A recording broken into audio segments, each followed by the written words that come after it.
Hey everyone, What If Fan here, bringing you another exciting part of What If Karmic Gacha system in Modern Family World. You can find the fanfic title and the original author's name on my Patreon page. Make sure to check it out and show them some love.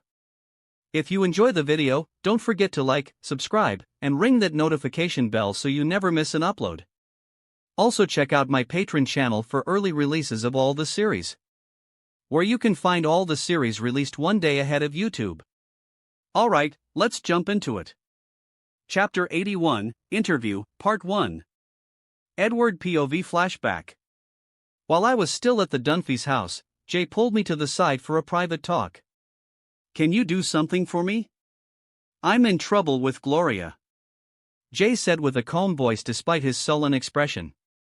What did you do? I asked him teasingly while holding my sparkling water in a glass wine Claire gave to me. I tried to stealthily exchange it with normal wine, but her keen eye kept botching my plans. She didn't get mad though, and only shook her index finger at me while admonishing me lightly. Can we do this, without you knowing about that? Jay grumbled. I nodded and asked, what do you want me for? I want to. We had a short conversation before I decided to help Jay, but what he requested would be done another day as I needed to go home and change before going to the interview. What we talked about would be our little secret before the time came to unveil it. Present. It was almost 6 p.m. when I left the party. I waved goodbyes to the family and was driven by my aunt to the desert. Abby and Haley seemed as if they wanted to talk to me about something, but I was too busy to notice.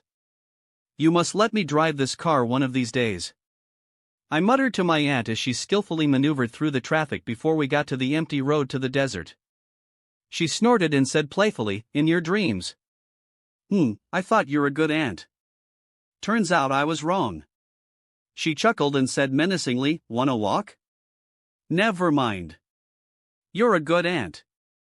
I don't know who said that before, I said as I turned left and right to look for the culprit.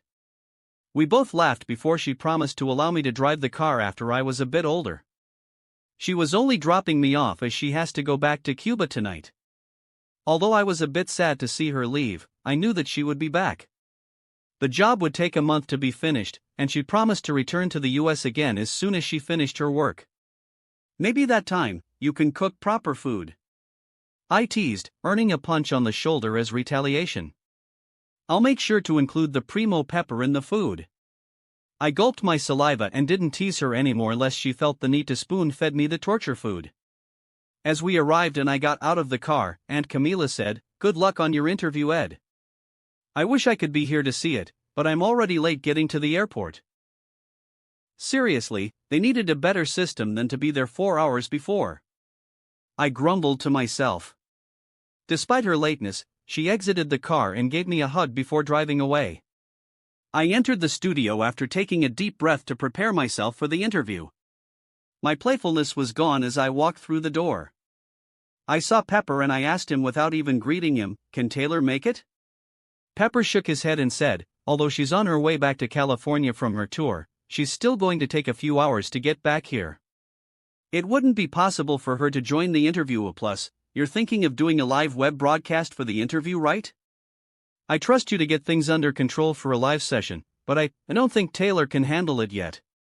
Pepper said that not to undermine Taylor, but he was afraid of the scandals and image-damaging answers she could give since she hadn't prepared anything for the interview. I nodded and didn't ask any more questions. The live broadcast was my idea, and I had asked Pepper and Harvey to help me negotiate with the interviewer. As it was still my first day after the singles release, the company still couldn't finalize the negotiation with the giant media company.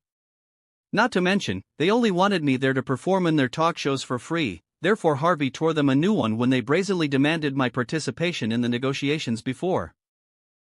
Although the songs are good, the company's influence isn't enough for it to demand respect from the corrupted entertainment sector in this country, I thought secretly. In moments like this, I sincerely appreciated my meeting with Pepper and the way he took care of me. Otherwise, I would just be another exploited artist in Hollywood. Pepper leads me to the meeting room where a young blonde woman was waiting for us. She would be the interviewer for today, Miss Rebecca Brayton, or otherwise known as the female voice in Watch Mojo videos. Nice to meet you, Edward. I loved your songs. Especially Grenade. Also, nice outfits. She bombarded me with compliments that made a good impression on her. She was friendly and insightful, which was unexpected as today was going to be the first day in her career for a face-to-face interview. Not to mention she needed to do it live. Thanks. I also love your narrated videos. I complimented back. She widened her eyes as she didn't expect me to know who she was, as even Pepper didn't know. How? I shrugged and said, I'm familiar with your voice. I'm a singer. Voices are my thing. Is that so? She giggled as blood rushed to her cheeks. She shook off her feelings and went back to professional mode. I'll brief you before the interview starts. That way, we won't mess it up during the broadcast. Sure. I said in agreement before we spent the next 20 minutes discussing what to do. She didn't ask for my answers to her questions beforehand, but only briefed me about the questions category, and we discussed what can and cannot be asked in the broadcast after this. After the briefing was over, we didn't wait any longer and started the live broadcast now. Third-person POV. Pepper was nervously clenching his fist as he saw the broadcast was online. The link to the web broadcast was shared to the fan club, and fans from all over the world kept entering the broadcast. Without waiting for long, the numbers had already reached 30,000 viewers. It was a higher count than a few medium-sized broadcasting companies, and the numbers were increasing rapidly. Genius. Pepper thought to himself as the entire broadcast was planned by Edward. He had settled the video quality problems, the internet connection problems, added the live chat functions to the video, and even settled the hardware problem by modifying a few equipment. Rebecca would also release the interview at Watch Mojo and ABC Studio after the shoot, for the people who only watch TV. If the world was more adapted to the internet, I know for sure I could reach millions of views. Ed thought to himself. Right now, Rebecca was sitting adjacent to him inside his music studio. Lyrics could be seen pasted on the walls, and some instruments were arranged neatly as a backdrop of his set. Underneath Edward's cotton blend, a bit oversized, white shirt with black flower patterns, was a microphone belt, and the mic was clipped to his shirt collar for better audio. His hair seemed unkempt but still stylish, and his outfit for today instantly became the topic of discussions for those who watched the live broadcast of the interview. I'm proud to be the first to interview the country's newest sensation, the music prodigal son who returned and spread his wings higher than ever, Mr. Edward Newgate. Rebecca introduced as the broadcast was ready. The live chat exploded, and Ed smiled at the introduction. Thanks, Rebecca. It felt nice to spread my wings after being caged for so long. Rebecca chuckled and leaned forward before asking, So, first day after your song release. How do you feel right now? Well, I feel blessed. Ed answered with a toothy smile, making the live chat boomed once again as the fans thought he was being cute. I didn't expect the songs to climb up so quickly. But you did expect them to monopolize the top ranks? Rebecca asked playfully. Of course. I always think that if you don't believe in yourself, then no one will. Although I kind of have to admit that taking that first step was not all 100% my idea, but still. Once I decided to go for it, I always kept my mind focused and knew that great things were coming. Ed replied casually but with a hint of condensation, making the audience laugh. They especially loved his confidence about his arts. He added, It also wouldn't have been possible without the support from my fans and family, so I'm really grateful for them, and wish to share the success with them. That's why I made this website, to connect with all of my fans today. Rebecca nodded as she finally understood why Ed wanted to make a live broadcast instead of a normal interview today. She would be horrified if she knew he started making the website an hour ago. Ed had multiple codes in stock and could create a simple broadcast site like this in a matter of minutes. He just needed to design the website as the rest of the functions were already coded. Aw, he's so sweet. We love you, Ed. Will you sing in this broadcast? The staff member relayed the chat situation to Rebecca through her earpiece after he monitored the situation. Most of the people in the chat can't wait to hear what we're going to talk about today, but first, I want to ask, is there anything different happening to you when you go to school today? Given your successful debut and all? I do get surrounded by the other kids asking for my autograph and to take pictures, but that's all normal," Ed said dismissively. Rebecca laughed and asked playfully, "Does this happen daily?" Ed nodded mischievously and said, "Well, it's only been a day, but yeah, sure, I don't think it will change soon," before laughing. The chat and even the staff inside the studio also laughed. The broadcast had started smoothly, and now there's 100,000 people currently watching the live broadcast. Dunphy's house. Claire. Come on. The interview is already starting. Phil yelled. Coming. Claire ran with a popcorn bowl in her hand and sat down next to Phil on the sofa hurriedly. Jay grumbled that he was disturbed by Claire's motion, but he turned his focus on the broadcast instead. It's rare to see a broadcast like this. Gloria muttered. Claire nodded and said, "Yeah. It's unique.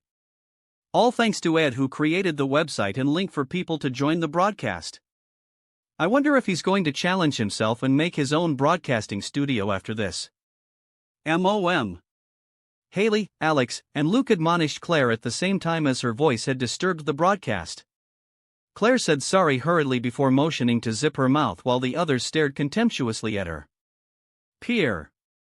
My God. Is that really your son? How is he so different from you?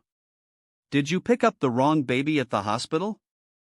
Dwayne joked as Ed's charisma kept increasing day by day. Ted laughed and said, "He truly is my son.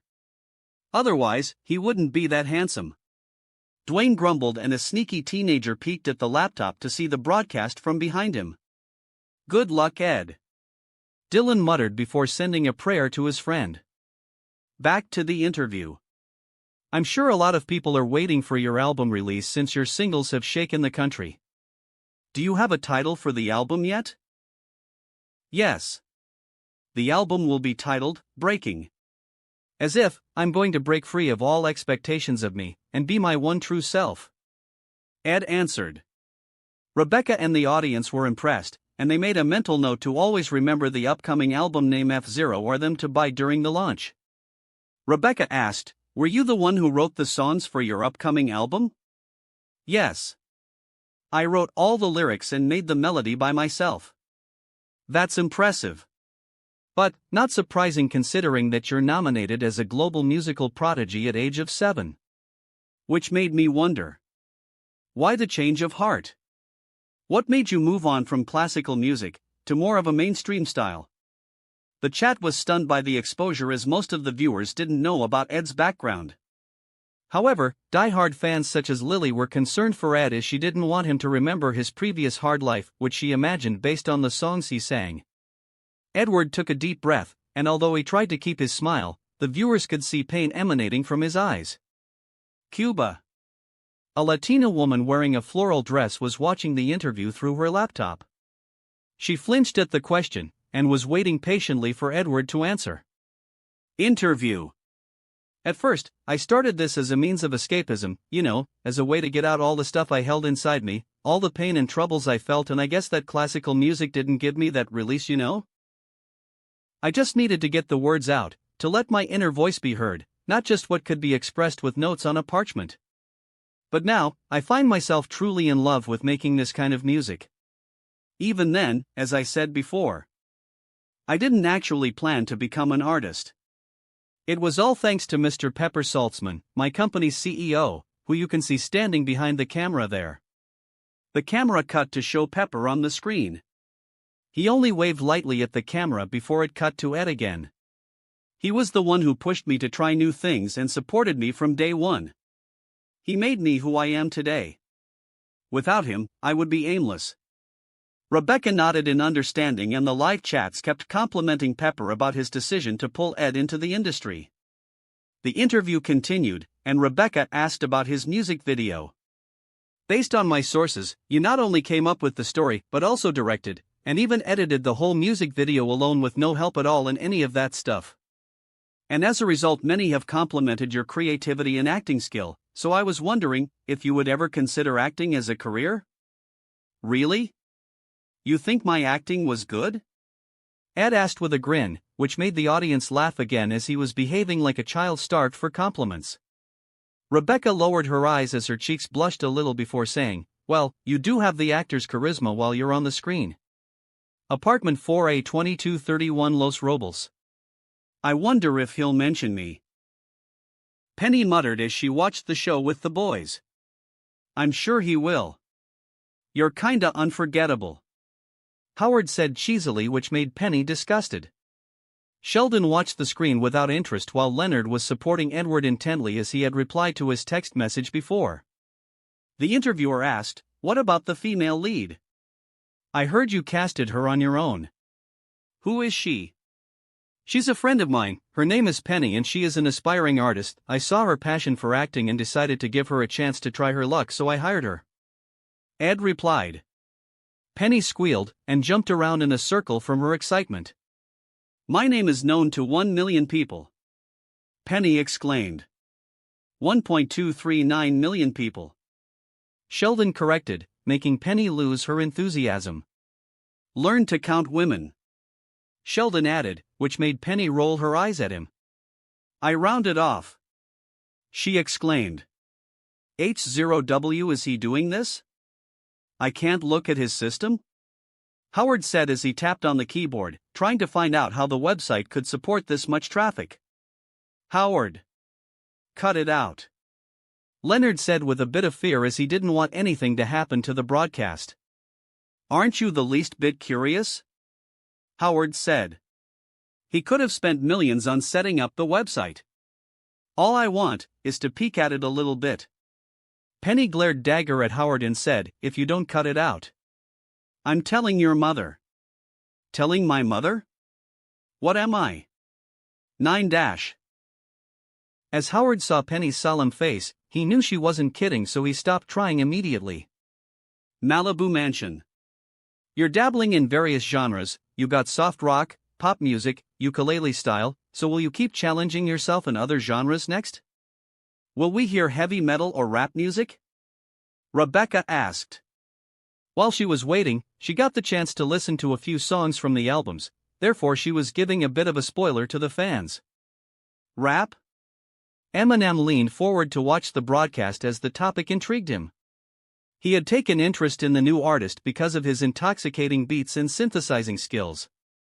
If he hadn't found out Ed had created the songs all on his own, he might have tried to poach the person who created all of the songs. Edward chuckled and said ambiguously, "Well, I won't cross them off my list just yet." Eminem smirked and said, "Then, I'll be waiting for you, kid." The future rap god even left an anonymous comment to support the new artist as he felt his kind of music was refreshing. "Cuba. You're half Cuban, right? So can you speak Spanish? I'm fluent in it. How many languages can you speak?" "Right now, I can speak Spanish, Italian, Portuguese, and Japanese fluently." At first, the floral dress lady was saddened when she heard Ed had learned Spanish. She thought he did that just to spite her. But when she knew about his true intellect, she felt ashamed as a mother because she never knew how much potential her son had. Without her knowing about it, tears pooled in her eyes. She couldn't watch the interview any longer and closed her laptop before she broke down crying. Dunphy's house. Oh heavens. So you can speak 5 languages. You're a polyglot. But it might not seem so shocking if people know you have a high IQ level. A genius with a 167 IQ, and now I'm wondering if your intelligence would be put to a better use if you entered the sciences instead," Rebecca said. She joked, not knowing that she was currently being cursed by the fans in the live broadcast live chat for her statement. Is she crazy? She dared to try and influence Ed away from us? Can anyone find me that bitch's address? I want to pay her a visit. Don't worry, it'll be a peaceful visit. Degree. Alex grumbled as she read the chat, these people. What's wrong with the sciences? We can change the world over here. Haley retorted, Ed's music is already changing the world. He doesn't need to be a geek too. Ed replied while the siblings were bickering, while I'm still in school. So who knows what the future holds? Even now, I'm dabbling in making a few inventions. See? Alex said to rub it in Haley's face. Oh, seriously? Rebecca asked, fully surprised by the fact. Yup. So far, I have enhanced a few mechanisms for the closet industry, and sold the patents to Pritchett's Closet. And I'm currently working on a new technology right now that would change the way people fry their food, making it healthier.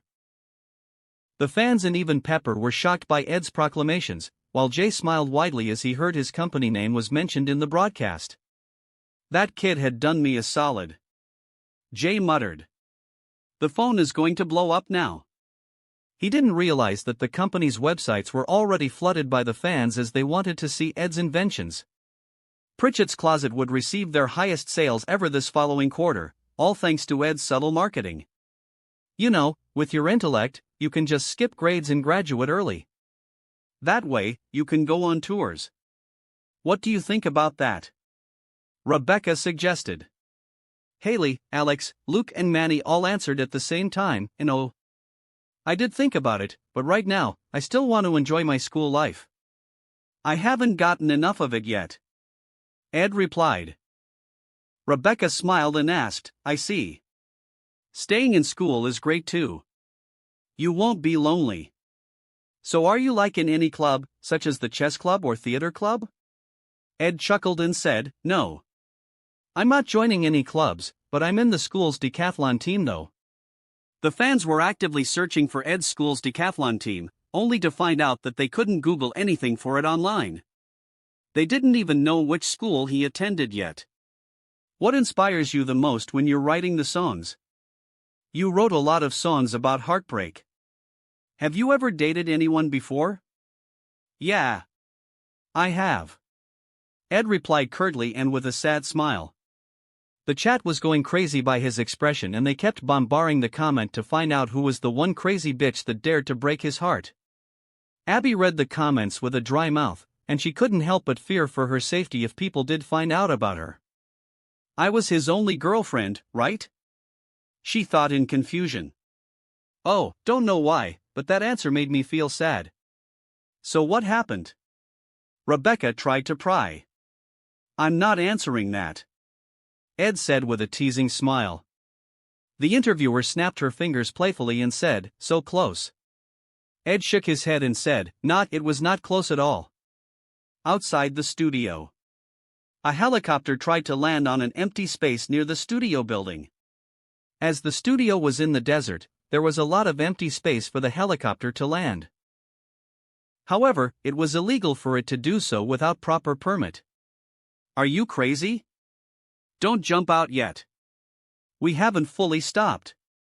Selena grabbed Taylor's arm to sit her down before she made a fatal mistake. We're already late. Come on, pilot. I'm missing all of his interviews. Taylor urged the pilot to set the helicopter down faster. Chapter 82, Interview, Part 2. Third-person POV. In a certain agency meeting room. Seriously, 2 million views in a live broadcast? Shut down that site right now. However, the staff member of the agency ignored the words of the board of directors that wanted to scheme to get Ed into their agency. It's not that they were being insubordinate, but there was nothing they could do to disturb the broadcast. Ed was currently cementing his name in the people's mind, and his influence was growing exponentially from the broadcast. Little did they know, 1.5 million views were coming from the international community, Europe and Asia. It would be hard for Ed to get 2 million viewers if he targeted the United States alone. Studio. At your concert, you did a legendary thing by playing a game with the audience, and created a song on the spot. Many fans are waiting for you to announce your next concert date so that they can play the game too. I'm even waiting for it. Rebecca said with a gleeful smile on her face. With a wry smile on his face, Ed replied, well, I don't know if I will ever have a chance to do something like that again. The game at that time was only because I was tasked to drag the time in my performance, so I don't think that it'll ever happen again. The chat was filled with disappointed emojis and people wishing for Ed to change his mind. However, I may be able to do that in smaller groups. If planned properly, it shouldn't be impossible for me to conduct the game again. Ed added, flipping the audience's mood once more. But the ticket will be far more expensive. Ed schemed in his mind. Dunphy's house. As expected of the song vending machine. Alex mumbled to herself. Jay heard Alex and chuckled as he thought the nickname was accurate for the kid. Studio. Talking about your concert, how's your relationship with Taylor? Rebecca asked a point-blank question, making Edward stunned for a second. It's finally here. The most important question today. I really hope he says they are dating. I ship them so much. We're close friends. I met her for the first time during the concert preparation. So, no meeting him when he was a baby? Disappointing. Stop pushing that theory. How is it possible that Taylor would meet him? She was 5 years old at the time, and was living in a different state.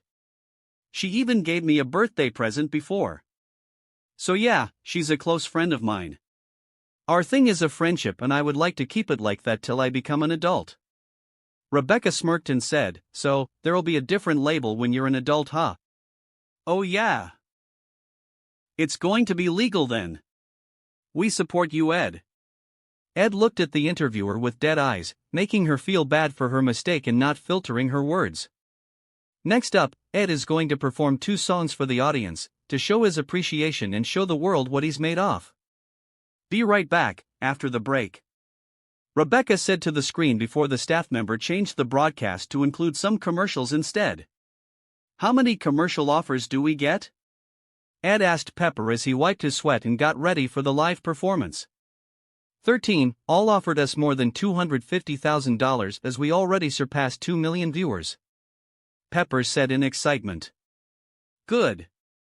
But we only have slots for 3 of them, so choose wisely. Ed said. Pepper nodded and said, of course. We had picked Nike, Swarovski, and Facebook. All paid in full. Harvey did a good job. Ed complimented sincerely. It was a miraculous work to finish the commercial negotiations in only 25 minutes since his interviews started. The money was already in the company's account, and the commercial deals were already finished. By the way, Nike wants to sponsor your concert. But we'll talk later. Pepper said. Even Ellen called us Dash. Ed. Taylor suddenly appeared out of nowhere and lunged at Ed before giving him a hug. Taylor. Why are you here? I thought you weren't coming? Ed asked with surprise in his eyes. I wouldn't miss this for the world. Taylor said. The interviewer widened her eyes as she saw the pop star, but didn't say anything that could bring her more trouble as she already had her first warning from the agency. 30 seconds before resuming. The staff called. Ed turned to Taylor and said, thank you for being here, wait. Let's do this. He then whispered something into Taylor's ear, making her blush a bit before widening her eyes and slowly biting her lower lip. Pepper came up and quickly pushed Ed to the next venue, the recording room with the band members standing by, and far away from Taylor as the time was almost up. Break a leg. Pepper said. That's ominous. But thanks. Ed replied mischievously, making Pepper roll his eyes. We're starting in 3, 2, 1. The live broadcast resumed again, and Ed sang the song Believer to the audience. /N, the song was already written before in the concert, so I won't put it here again. After the song ended, the audience and the staff members inside the studio gave a big applause to his performance. Ed rested a bit and drank some water with a smile on his face as he read the audience reaction. As he performed the song without holding anything back, the number of his fans worldwide skyrocketed, especially among young adults and teenagers. It felt different from a concert. I was feeling as if I'm an internet broadcaster instead. Maybe I can be a famous Twitch streamer when it finally comes out? Ed thought secretly. Now that the interlude was over, Ed returned to his seat adjacent to the interviewer to start the second part of the interview. What a wonderful performance. I got goosebumps. Do you usually spend so much energy in an act like this? Rebecca asked while showing her arm goosebumps to the audience. Yeah. I grew up performing, and as I previously explained, I think I always knew that I needed to sing, so I wouldn't even dream of going out there without pouring my whole heart into it. Ed replied. The interview continued for another 5 minutes with the interviewer asking Ed the details of his albums and his background before this. You're a musical prodigy, especially on the violin. But none of your songs have a violin in it? Why is that? Rebecca asked. Ed was a bit surprised, or felt ambushed, by the question, but he kept his smiling expression and said, Well, I have quite a bad memory from my childhood, especially tied to that instrument. So, it's been hard for me to touch it since then. The audience went silent for half a second before the chat rose up again. Seriously? A bad experience? What happened? Face screaming in fear. Wait, I got an article. Link musical prodigy passing out on stage. Oh dang. No wonder he changed professions. Those classical music snobs were really too much. Even when the kid passed out on stage, they would still criticize him. Pouting face. Send me the critic's location. Ed decided to reveal his past on his own terms instead of waiting for people with bad intentions to use it against him later on. It was pre-planned, and even his expressions to pull the public support to his side. Even the link was given by a member of his staff lurking in the chat, and had permission to post the link there. Those who wanted to post their own link would be blocked by Ed's algorithms, as he didn't want scammers to bombard his live broadcast. Jenna's house. Jenna finished typing her question on the chat before thinking to herself, how much gasoline do I need this time to eliminate all of those who wronged Ed? Luckily for the critics, no one actually replied to Jenna's question. They would all live on for another day. She sighed and continued to watch the interview before laughing at Ed's joke. Still, the gap between us is growing farther and farther. He's going to be rich and famous, so what can I do to make him see me? She thought for a while before deciding to ask her mom about the matter tomorrow. Studio. Moving on, we have a very special guest who has flown over, all the way from Ohio, just to show her support for Edward's debut today. Please welcome, Taylor S. Rebecca announced. The chat went into a frenzy as Taylor walked into the shot, hugged Ed lightly and shook hands with the interviewer before sitting next to Ed. The audience could also see the stolen glances accompanied by playful flirting by those two, and their mind couldn't take it anymore. Lily's bedroom. Kaiwa. She came. She come. Lily, Ed's fan club president, shouted madly as she saw Taylor appearing at the interview. Oh my God. My heart. Her face started to feel feverish, and her hand was clammy. She sat down limply on the chair while fanning her face with her hand. I need a cold bath. I'm too excited. Her nose bleeds a little, but she decided to just wipe it off and ordered Ed's 100,000 fans in the fan club to show their support on the interview and spread out the broadcast information to all around the globe. Before Taylor's Fearless album came out, she was just an ordinary artist and would only achieve great strides in her career because of the songs You Belong With Me, Love Story and Fearless. But right now, her career exploded even before she released the album to the market.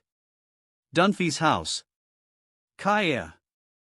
Cam squealed in excitement as his idol, the country artist, came out on the screen. He almost reacted the same way as the president of the fan club, if not for the fact that he was with the extended family right now. Cameron, quiet down. I can't hear what they are saying. Gloria admonished Cam before he could react any further. Haley and Alex, however, were narrowing their eyes as they took a look at Taylor. Why the hell is she there? Haley asked herself while having a pouting expression. Studio. Fun story, Taylor actually came most of the way here in a helicopter. Rebecca exposed her, making the artist cover her face in embarrassment. Even Ed laughed at her when he found out. Well, I needed to come here quickly. Otherwise I would miss this. Taylor said shyly. Ed nodded in admiration as he watched Taylor acting like an innocent girl. She's really good at maintaining her image. But why? Why do you need to be here, today? Rebecca asked teasingly. The audience was going crazy from curiosity, and Taylor shippers were reigning supreme in the chat while simultaneously baptizing thousands of new shippers into their cult. Yeah. Why today? Ed added, making Taylor blush for real. She hit his arm, and in that moment the chat exploded once more. Oh my god. Just date already. We need petition to change the legal age limit. User got banned. LOL, don't go too far, guys. For some reason or other. Yeah. That's my answer. Taylor replied ambiguously, making the staff inside the studio and the chat laugh. Also, it's because we have something important to announce. Ed said while looking at Taylor in the eye and grabbed her hand. Abby's house. No. Abby exclaimed as she thought they were going to announce their relationship. Desiree was startled as her daughter suddenly shouted, but she didn't say anything and continued watching. Studio. Not only Abby, but the chat almost broke when the audience saw Ed holding Taylor's hand in the interview. Even the interviewer was excited at the scene, but she still maintained her professionality and asked, "Oh. What announcement?" "We are going to collaborate together on a major project," Ed said with a charismatic smile that drew everyone's attention, "and release the songs to the public after we are both finished with our individual albums. Taylor's album Fearless will be released next month, on the 6th of June, and mine in September. Date hasn't been decided yet. But don't worry too much while the full release may be pending. We will not let you suffer such weight alone," as he throws a wink to the camera. Rebecca caught Ed's hint and let the audience calm down first before asking, "What can we expect from this collaboration?" "Taylor and I will release 6 songs together, not including the love story song in her album." "That's only for me," Taylor joked. Ed nodded and said, "We planned for each song to carry a part of a story, all different and independent from each other, but also deeply tied together, creating a unique narrative for the special project we will be releasing on a special interview, after we both finish our albums." Taylor added, "We're going to spend a lot of time together, to create the songs." She smiled shyly, making the whole audience melt from her cute expression and giving them the wrong idea about her words, "and all the songs will be duets." "Oh. That's awesome," Rebecca exclaimed with clapping her hands together. "Now that you're going to spend some time together, what about your tour?" "The tour will still be carried on as usual. I will be in New York City next, so you are all welcome to join me there." Taylor turned to Edward and said, "Maybe you can come?" Ed shook his head and said, "Can't. I have my finals. I'll come to the next one though." "I'll take that as a promise," Taylor said with a mischievous smile. The interview carried on for a while, and the couple sang the duet version of the song Love Story once again before ending the show. That's all for today, folks. Be sure to give Edward Newgate a lot of support in his career, and also to his new singles in the love and heartbreak cycle, by buying them on iTunes and other related music websites. Rebecca said. Taylor added cutely, "Don't pirate the songs, and support him properly instead." Rebecca nodded at her before turning to the audience once more. "Lastly, I am actually being informed Ed has a surprise for you guys." As the chat kept requesting for the game to be brought back, Ed decided to play the game with the live audience at the end of the show, in which you will make a song on the spot using the equipment inside the studio. But that's not all, he will also be showcasing his unique talent, I'm told. Signing out, Rebecca Brayton, ABC Studios. Dunphy's house. Seriously? Again? That's a lot of pressure. Claire muttered in concern as she watched Ed get ready alone in the recording room. Especially with the whole world watching. "It's just 3 million people," Mitchell said before everyone glared at him. 3.56 million to be exact. He has achieved what he wanted. Now, everyone will remember his name. Alex muttered. Studio. Edward POV. I know I was a bit crazy when I decided to play the game with 3.56 million people. But it's worth it for me to leave an eternal impression on their mind after I finish the interview. For those of you who don't know, or are just joining us for the first time, I have already played a game with the audience in a concert before, my first ever concert. At the time I was pressed for time, so I came up with a few simple rules. A representative of the audience would come to the microphone and tell me a keyword. After that we would have a short talk and proceed down the line for a while until I felt the moment was right to finally try to create a song using that word or their particular situation. The chat was astonished by my game, and definitely enthralled by my confidence to bet on me being able to create a song on the spot, just by hearing a keyword or a short context story. Today, however, it'll be a little different. As this is an internet broadcast, although I can read your comments, it'll be impossible for me to communicate with only one person here. So, what song shall we play today? I will set up a keyword race if you will, and only when a particular word reaches 1,000, will I try to make a song using the winning keyword. Be aware though that my own custom-made algorithm will count and validate your votes after you type key.t followed by your chosen word. Finally, for fairness' sake, and to make it even harder on myself, I will close my eyes when you guys type so that I won't know what word will come out first and you can be completely sure about your election fairness. And I did close my eyes to wait for the keyword count to be filled. The audience's excitement was at its peak, even when the staff member put a text disclaimer on the screen to notify them that they would have no claim to the song I created from the game. Ding asterisk. Oh. The keyword is here, I said before I opened my eyes. Shivers? I was confused as to why the keyword was selected, but it didn't change anything about what I was going to do next. I chuckled a little as I saw their reasoning behind the keyword. Oh my goodness. He's giving me the key.t, shivers. I'm key.t, shivers. ING when I saw Taylor and Ed's chemistry. Date you guys. We support you. I acted as if I was thinking for a while before saying, okay. I can do it. I said as the camera stayed on me as I had a coy thought. I walked to the door and presented my guitar for Taylor to kiss as I whispered loud enough for the mics to catch me saying, for good luck. Some fans actually passed out as they saw the scene on their monitors at home.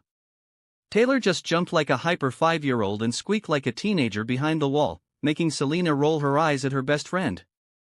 That's my gift to him.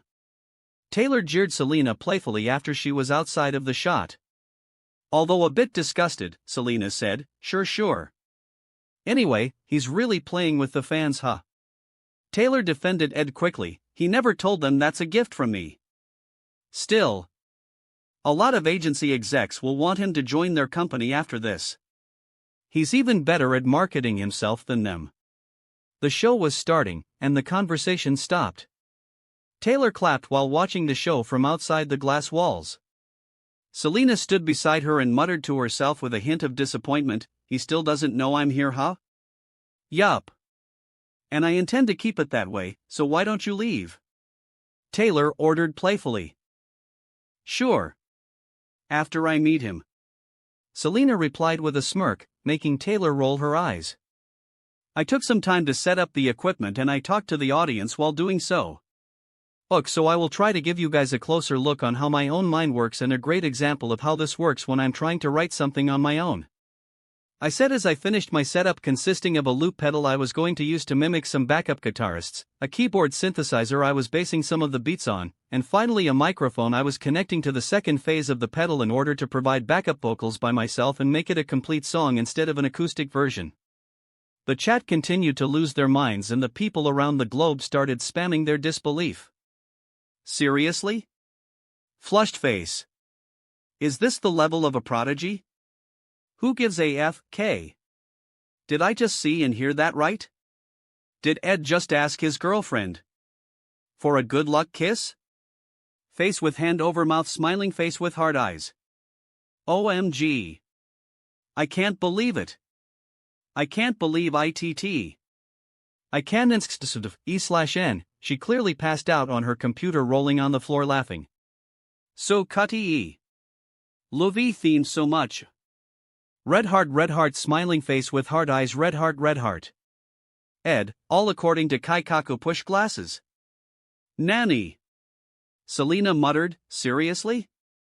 Acoustic is one thing, but a completely synthesized song? One wrong move, and the entire song will go to shit. Taylor, however, didn't have the same fear as Selena as she was completely lovestruck and thus 100% confident in my abilities. Just watch. Oh, and you should also be careful, don't wet your panties. He's mine. Why the need to warn me? Did you wet yours when you saw him do it before? Selena retorted, making Taylor roll her eyes for the second time. Okay, then I guess it's time to get this show on the road, I say as I start recording the first guitar loop by strumming an addictive beat. The loop pedal was a rectangular board placed on the floor on which I had to step on again in order to save that first beat. And begin my second recording. Then I proceed to insert that second beat, carefully layering it on top of the first one as soon as I got the clear record, after which I moved on to the piano synthesizer from where I created the EDM beat, only to move on to produce some drum-like sounds by tapping on the guitar, finally allowing me to punch in the finished sequence with another pedal, after which I could play my guitar to the main beat. First string over the backup he just did for himself. Third person POV Eminem. He's seriously creating a beat right now. Eminem muttered to himself as he saw Ed was thinking about what notes to use as he fixed the rhythms. This kid is a monster. Maybe I can collaborate with him too, he said with a smirk before swaying his body to the beat. But first, I need to know if he can truly sing. Not only Eminem, but a lot of celebrities and artists in Hollywood were impressed by Ed's abilities. And without Ed knowing about it, a storm started brewing in the industry with him at the center of it all. Edward POV Studio. Only after all that do I record the backup vocals for the song by teaching Tatching along to the beat. The beat was already addictive to the listeners, and people were rooting for me to successfully create the song. Finally, I stood in front of the main microphone, gazed right into the camera, and punched a new pedal before I sang. Third person POV.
I took an arrow to the heart.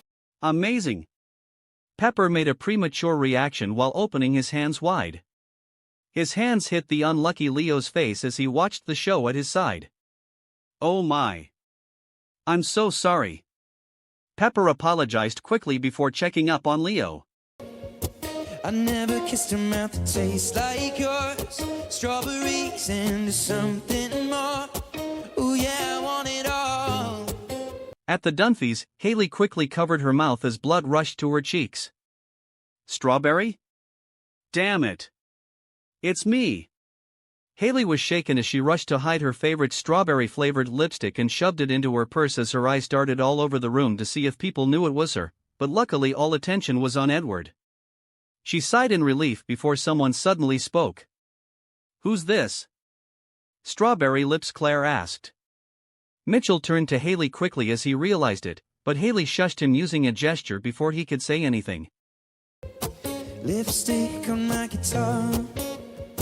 Fill up the engine, we can drive real far. Go dancing underneath the stars. Oh yeah, I want it all. Taylor's eyes twinkled as she heard about the guitar, and she remembered their yacht party together when Ed playfully fed her strawberries with champagne in her room before they continued to enjoy each other. Meanwhile, in the Dunphy residence, Haley was flabbergasted and thought, "OW crap, why did I have to tell him about how I'm taking my driver test soon? I don't even know if I will pass." As she couldn't help but freak out thinking he would be disappointed in her after writing the song. It seemed that Ed's song had a deep impact on the girls close to him, but he still didn't quite understand how big his influence was on them. You got me feeling like I wanna be that guy. I wanna kiss your eyes. I wanna drink that smile. I wanna feel like my soul's on fire. I wanna stay up all day and all night.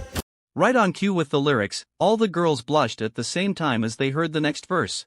Yeah, you got me singing like, ooh, I love it when you do it like that. When you're closer, give me the shivers. Oh my god. He's really done it. Awesome-y. I'm Dunny, take me to jail. I'm in love too. Smiling face with hard eyes. Baby, you wanna dance till the sunlight cracks. And when they say the party's over, then we'll bring it right back. We'll say, ooh, I love it when you do it like that. And when you're closer, give me the shivers.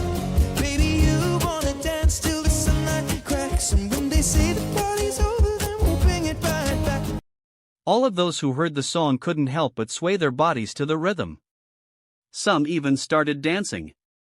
Not even a blonde Colombian Latina who just started swaying her hips, nor the African-American curly-haired beauty that had just caught on the last bit of the interview after someone told her Believer was up in the radio. To the car, on the backseat in the moonlit dark. Wrap me up between your legs and arms. Oh, I can't get enough. Seriously? He needs a lecture after this. Claire muttered. Somewhere else, however, a different, younger blonde had a different reaction, however, as she unconsciously broke her innocent facade and just couldn't stop herself from licking her lips as she stared right at the swaying figure in front of her.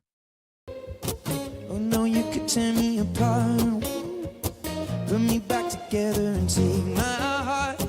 I never thought that I could love this hard. Oh, I can't get enough. Hee, Haley giggled. You got me feeling like I wanna be that guy. I wanna kiss your eyes. I wanna drink that smile. I wanna feel like now my soul's on fire. I wanna stay up all day and all night. Yeah, you got me singing like. Ed picked up the beat a little, but most importantly his voice kept hitting all the notes in piercing falsettos, singing technique that allows someone to hit notes higher than the singer can usually reach, which made the song even more intoxicating.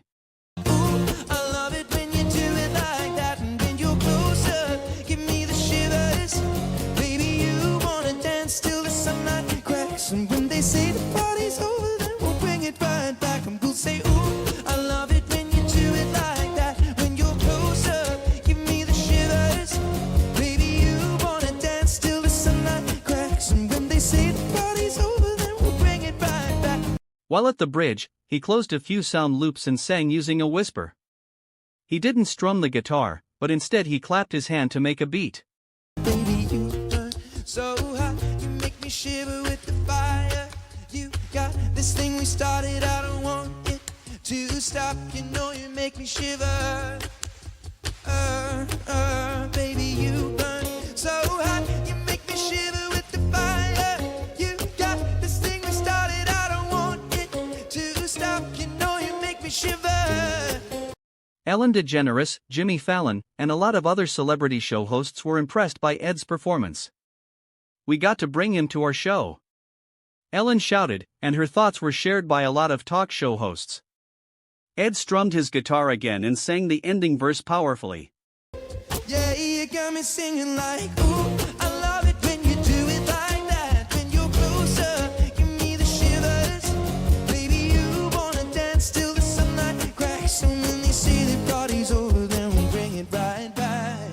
4.5 million people cheered for Ed's impromptu performance, and they had fallen to Ed's charismatic entrapment. Majority of them would always place Ed in his hearts after today, especially among teenagers and young adults. "Have a great day, you guys. And good night," Ed said before he waved goodbye to the camera. He cut the footage, but he didn't shut down the website, therefore people could still talk about his performance there. Chapter 83, Relaxation. Edward POV. I'm starving. Oh, that's right, you haven't eaten dinner yet. I nodded at Pepper while holding my gurgling stomach as the clock strikes 10 p.m. I haven't eaten anything yet since I came to the studio, and only ate a little food for lunch before this. After shooting a few more scenes with ABC Studios for them to create a montage, Rebecca and the TV crew left the studio. The ABC Studio version of the interview would be broadcasted on TV tomorrow evening. My live broadcast was uploaded to YouTube and the website I used to stream before. I had planned to develop that website to become my own personal celebrity page as people kept sharing the website link. There, they could also buy a few of my posters, my merchandise t-shirt and cap, mugs, and many more. Poor dear, let's get you some food, Pepper said as he tried to bring me away, but Taylor suddenly walked in front of me with her friend by her side. This is, Taylor tried to introduce. Selena, right? I interjected as I held my hand for a handshake with the Latina woman. Blushing a bit, Selena took my hand and asked, "How, do you know me?" I watched Wizard of Waverly Place before. Although only a few episodes, I said with a light chuckle. She brushed her hair behind her ear and avoided my eyes. While fidgeting, she said, "I like your songs." Thanks. I also like yours. Taylor gave us a death glare for a second before changing her expression to a kind and innocent lady as I turned my head towards her. Have you eaten dinner yet? I asked. She had done me a favor by coming to the interview today, and I wanted to do something nice for her. No. I'm starving, Taylor replied cheekily and grabbed my arm as she hugged it. I want to eat the food you cooked, but I know you're tired, so let's just go to a restaurant. Selena rolled her eyes at Taylor as she was being coquettish before I asked her to, how about you? No, I have eaten dash. Her agency doesn't all 0W her to eat after 6 p.m. Taylor explained as Selena was troubled by the question. Oh wait, you poor dear. Pepper exclaimed and gave Selena a hug. Even I was sympathizing with her situation. Her contract was really strict, and she was under heavy pressure all the time. That's why she easily became friends with Taylor. They were in the same boat. No. It's fine. Selena was flabbergasted by the sudden kindness and blushed hard.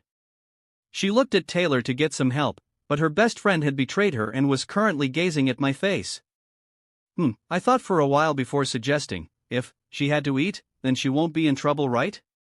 Pepper released Selena and asked me, what do you have in mind? Selena and Taylor also perked up their ears to hear what I was going to say. How about? I explained to them with a sly smirk on my face. Pepper guffawed loudly before saying, okay. I will call the restaurant. Selena was startled, hey. Wait. I really can't dash. Taylor put her hand on her shoulder before saying, don't worry, you won't get in trouble. We can have the 11 p.m. table at Amelia's, Pepper said after finishing his call. It took him less than 30 seconds to get a table at the best restaurant in the city because of his connections. Call Harvey too. We're making this an after party, remember? I said. Taylor chuckled and grabbed my hand with her left hand, and Selena's hand with her right hand. She dragged both of us to the front door and said, let's go. But, my phone rang at this moment. Oh. It's Phil, I said before picking up the call. Hi Phil. Ed. Your interview is awesome. Ha ha ha. Everyone was watching it, Phil said in excitement. Cam snatched the phone from Phil and said, is Taylor there, dash. Claire grabbed the phone back from Cam before I could answer, Ed dash. She only managed to get one word in before it turned into a three-way fight between Phil, Cam, and Claire as to who wants to speak to me first. I waited patiently as I heard the sound of their scuffle from the phone. Taylor was confused as I didn't say anything for a while and asked using a whisper, what's happening? I closed the bottom of the phone and said, they're fighting. It's fun to hear. Finally, Claire won. She said breathlessly, and anyway. We're all here, and we want to say to you, great job. Also, now, go home and get some rest. You still need to go to school today. Just because you're definitely famous now, doesn't mean that you can skip school. I laughed and said, okay. I talked to the members of the family one by one, and had a short conversation with each of them. It was Haley's turn, and all I could hear her say was, "Nice song. Wonder who were you singing it for?" No one. I don't think of a particular person while I'm singing the song, I said, not sure why I felt anxious as I heard her question. Really? Then, you sing it for multiple girls? Nope. I replied curtly as I knew it was useless to try and defend myself. Sure. Haley asked with suspicions. Yeah. I replied with a smirk. She paused for a while and cursed softly, "Damn you." I also received a call from my dad and my aunt who watched the show at the airport, and even my grandparents were calling me to compliment me. It was hard for me to keep up with their praises after a while. Jacob, Jenna, Elsa, Abraham, Abby, Enid and Tara sent me texts after the show, all talking about the same thing. Although some behaved exactly like Haley in her lines of questioning. Taylor pouted with her cheek all puffed out as I had to settle a few things first with Pepper, so I was riding with him instead of her. Selena and her took another car to get to the restaurant, 30 minutes away from our location. While I was in the car, I opened my laptop that I placed on my lap to check the results of the interview today.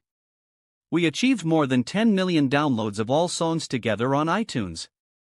We broke all the records. You said we did, but it's all you. Pepper teased, making me speechless a little. I laughed in embarrassment before continuing. The merchandise sale is going crazy now.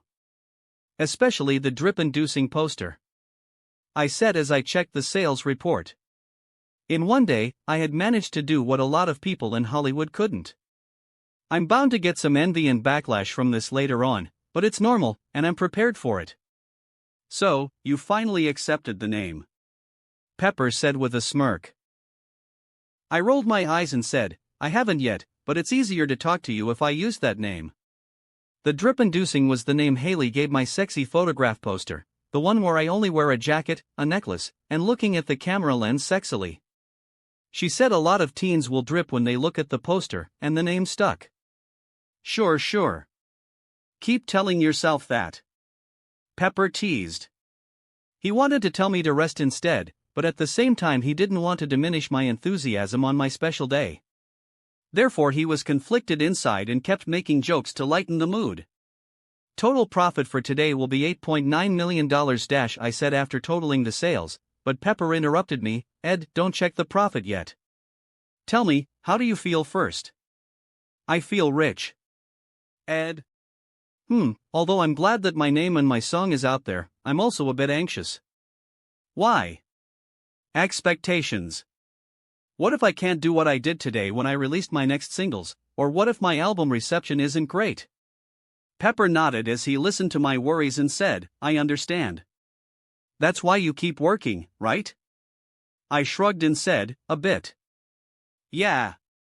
He nodded and said, okay. How about this? Until we finish eating, we won't talk about work at all. It'll be a few moments of relaxation, just to get the nerves off.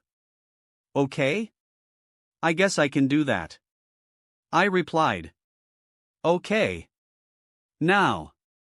Close the laptop. I was hesitating as I wanted to check a few other things. I also haven't checked up on my game sales and reviews today as I was too busy with the singles release. For the game, I placed Claire as a temporary manager to make sure that the game runs smoothly. She was supposed to contact me if anything goes wrong with the game or if there was a bug reported, but as she didn't report to me at all, I wonder what was happening on the game there. Close it, Pepper said a bit sternly this time. I sighed and said, fine. I closed the laptop and put it in my bag. Pepper smiled and praised, good boy. Now, look up. I rolled my eyes at him and looked outside the window. As we were still on the desert road, I was shocked when I saw the sky. This. Beautiful, isn't it? The sky was full of stars, a sight that I could never see while in the city. The starry sky was like an endless canvas of the universe, and I couldn't help but feel amazed by it. My eyes reflected the starry stars, and my mind turned relaxed. I kept my eyes on the sky for a while, trying to take it all in. My anxiousness disappeared as I kept watching the sky and enjoyed the cold desert breeze. Pepper noticed it, smirked, and kept driving without saying anything. "Thanks, Paps," I muttered as I snapped out of it as the sky's color diminished when we got close to the city. "Why do you think I bought the studio here of all places?" he asked with a smile as he made a turn to enter the city. "I don't know. It's free real estate?" Gasp. He was offended by my guess, and it showed on his face. Amelia Rachel Harris.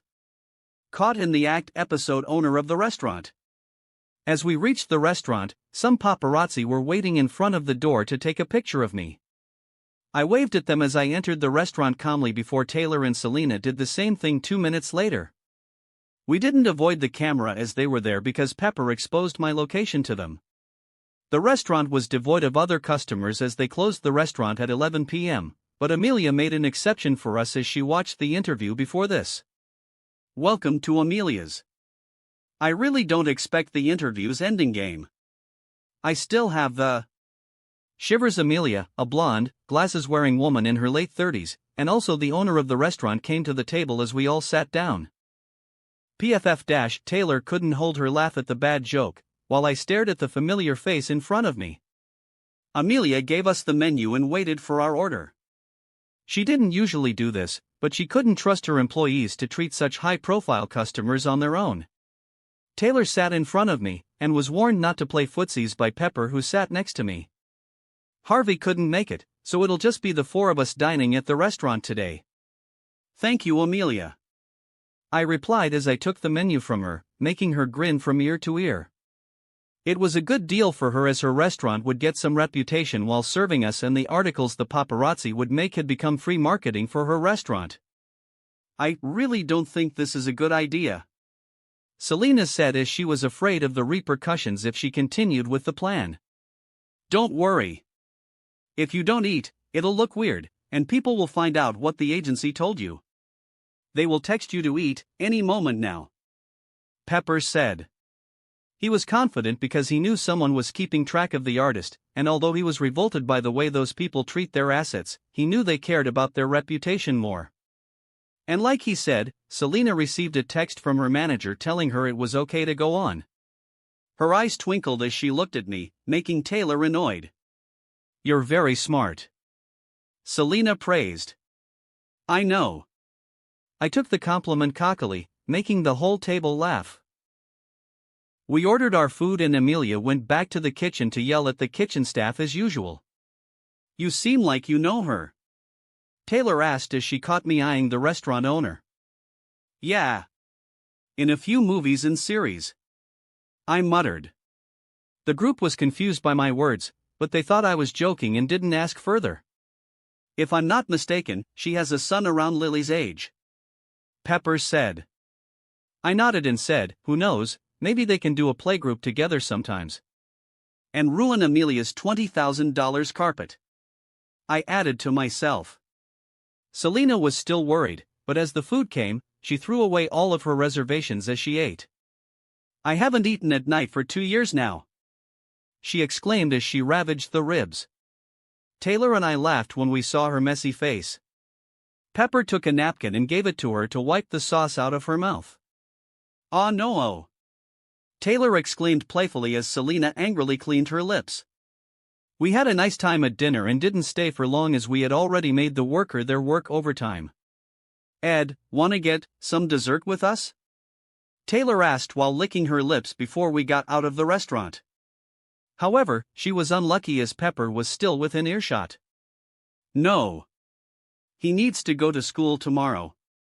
You guys can see each other again on Friday. You are staying till Friday, right? Saturday morning. My fight is on Saturday morning, Taylor corrected. Then, we'll get dessert together on Friday, I said to comfort her. Although she was disappointed, she didn't show it as we would still meet later on. Where are you staying anyway? I asked. Taylor's house, Selena replied. Ah. I see. Wanna come over? Taylor asked. Pepper was in disbelief and asked, Do you have the memory of a goldfish? Taylor rolled her eyes and said, Not now. Later on. Sure. I will come over when we have the chance. I said and waved goodbye to the girls before going back to my house. Taylor POV. I want to be with him. I thought as we were separated from each other once more. Should I just buy a house next door to him? I muttered to myself. Selena, who was sitting at my side, was shocked and she admonished me hurriedly, Are you crazy? It's just a thought. I replied. Although I was considering it. His popularity skyrocketed after today, and I was feeling a bit insecure about it. Before, I was the popular one, but now, he might be more popular than me.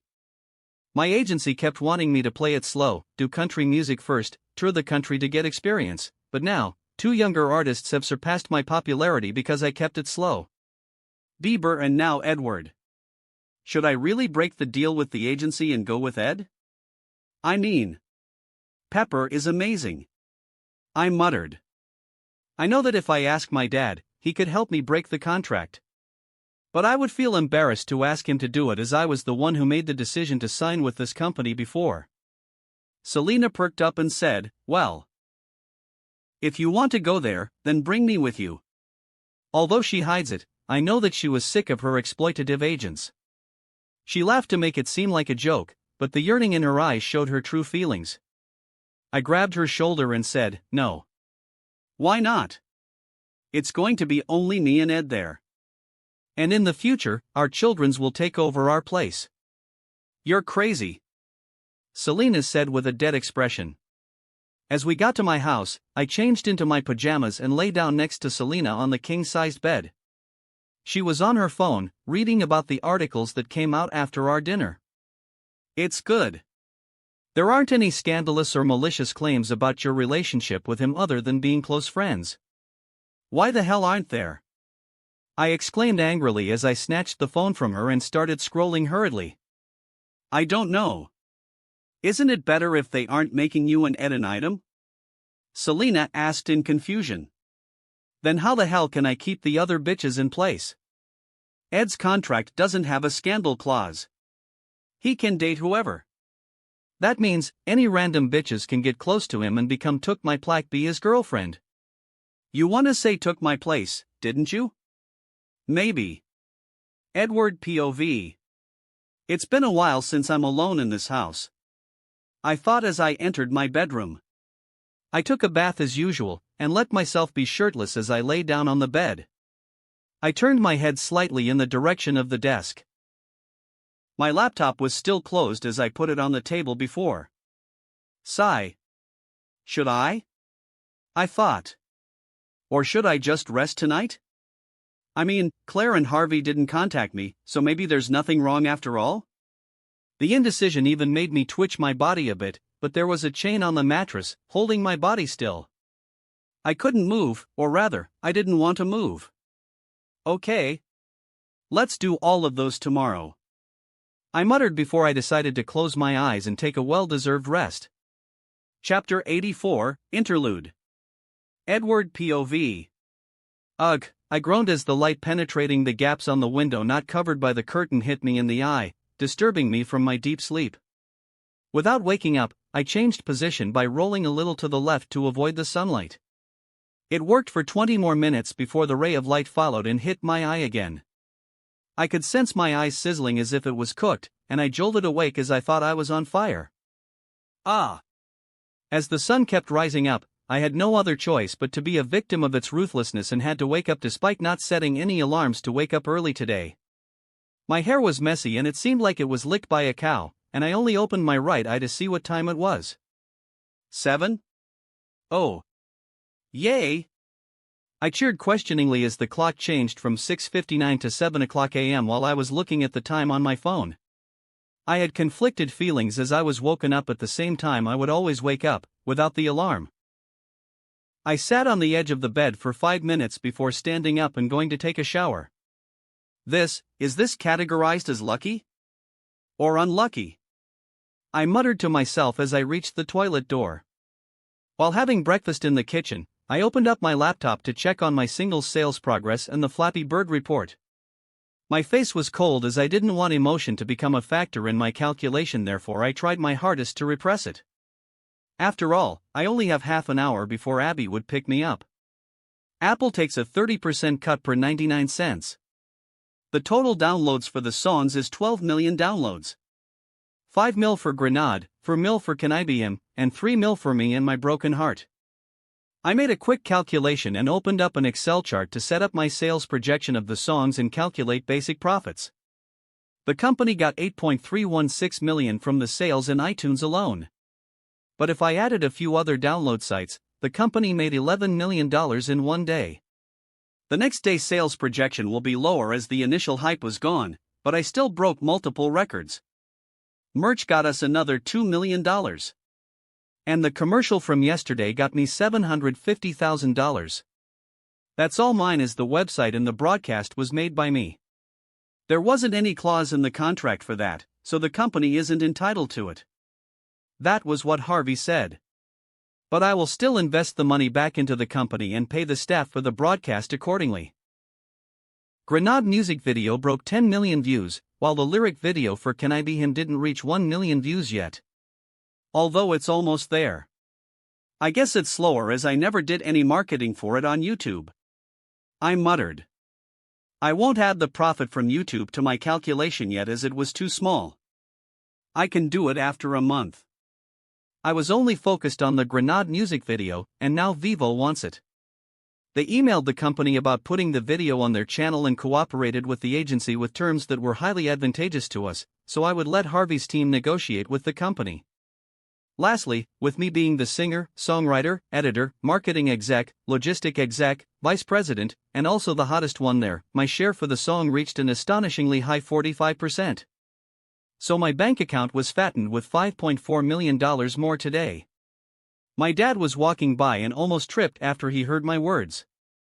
He was spooked, not because of how much money I'd made, but the way I talked about them was as if I was talking about a meager amount. How many years would I need to work to get that kind of money?